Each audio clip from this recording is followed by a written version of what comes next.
আসসালামু আলাইকুম এভরিওয়ান, কেমন আছেন? আশা করি সকলে ভালো আছেন। তো আপনাদের মাঝে চলে আসলাম আরও একটি ভিডিও নিয়ে। তো আজকের ভিডিওতে আপনাদেরকে দেখাবো মোবাইল ক্যামেরা ওপেন হচ্ছে না, এই সমস্যাটা কীভাবে আপনি সমাধান করবেন। তো আমরা কিন্তু অনেকে ক্যামেরাটা ওপেন করতে গেলে ক্যামেরাটা ওপেন হয় না, একদমই কালো হয়ে যায় এরকমভাবে। তো এই সমস্যাটা কিন্তু অনেকের মোবাইলে দেখা দেয়। তো কীভাবে আপনি এই সমস্যাটার সমাধান করবেন তার পুরো প্রচেষ্টা আজকের এই ভিডিওতে দেখিয়ে দেবো। তো ভিডিওটাকে স্কিপ করবেন না, স্কিপ না করে সম্পূর্ণ প্রচেষ্টা দেখে থাকুন, তাহলেই বুঝতে পারবেন। তো কথা আর বাড়াবো না, এখন চলে যাবো ভিডিওর মূল পর্বে। চলুন ভিডিওটা শুরু করা যাক। তো মোবাইলে ক্যামেরা সাপোর্ট করে না বা ওপেন হচ্ছে না, এটা সমাধান করার জন্য আপনি প্রথমে চলে যাবেন আপনার ফোনের সেটিংসে। তো আমি আমার সেটিংসের উপর ক্লিক করে দিলাম, আপনি আপনার মোবাইলের সেটিংসের উপর ক্লিক করে দিবেন। ক্লিক করার পর এখান থেকে আপনি অ্যাপস নামের একটি অপশন খুঁজে পাবেন, এখান থেকে এই অ্যাপসের উপর ক্লিক করে দিবেন। অ্যাপসের উপর ক্লিক করার পর এরকম একটি ইন্টারফেস আবারও শো করবে। তো এখানে আপনি দেখতে পাচ্ছেন 2 নাম্বার আছে ম্যানেজ অ্যাপস, এখানে আপনি ক্লিক করে দিবেন। ম্যানেজ অ্যাপসের উপর ক্লিক করার পর আবারও এরকম একটি ইন্টারফেস শো করবে। তারপর আপনার মোবাইলে যতগুলো অ্যাপস আছে সমস্ত অ্যাপসগুলো কিন্তু আপনার এখানে শো করবে।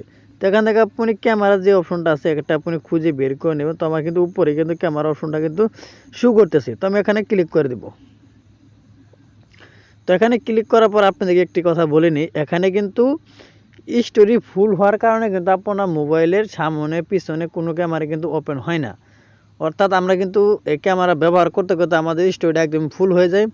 এই ফুল হওয়ার কারণে কিন্তু আমরা মোবাইলে ক্যামেরাটা ওপেন করতে পারি না বা ওপেন হয় না।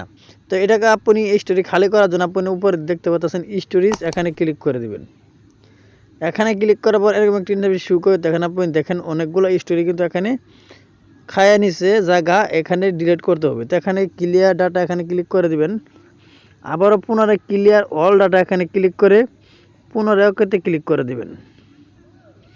ক্লিক করার পর এখান থেকে বেরিয়ে আসবেন। আসার পর এখানে আপনি দেখতে পারবেন আবার নিচে দিকে আছে ক্লিয়ার ডাটা, এখানে ক্লিক করে দিবেন। আবারও ক্লিয়ার অল ডাটা এখানে ক্লিক করবেন। আবারও পুনরায় ওকেতে ক্লিক করে দিবেন।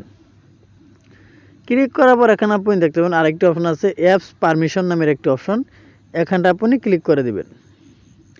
এখানে ক্লিক করার পর এখানে কিন্তু অনেকগুলো অপশন দেওয়া আছে। প্রথমে আছে ক্যামেরা লোকেশন, মানে মাইক ভয়েসের একটি দেখাতেছে, এরপরে স্টোরিজ।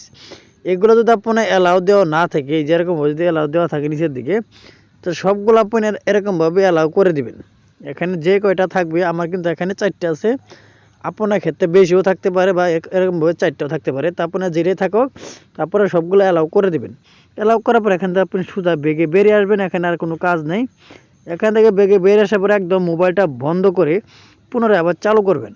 আপনি যেভাবে মোবাইলটা একবার বন্ধ করে আবার চালু করেন সেরকমভাবে মোবাইলটা একবার বন্ধ করে আবার চালু করবেন, তাহলে কিন্তু আপনার এই সমস্যাটা একদমই সমাধান হয়ে যাবে। তো এই ছিল মূলত আজকের ভিডিও। আজকের ভিডিওটা মানে ক্লিয়ারলি বুঝতে পারছেন। তো আজকের ভিডিওটা যদি ভালো লাগে অবশ্যই একটি লাইক করে দিন, আর প্লিজ চ্যানেলটি সাবস্ক্রাইব করে আমাদের সাথে থাকেন। তো সবাই ভালো থাকুন, সুস্থ থাকুন, আল্লাহ হাফেজ।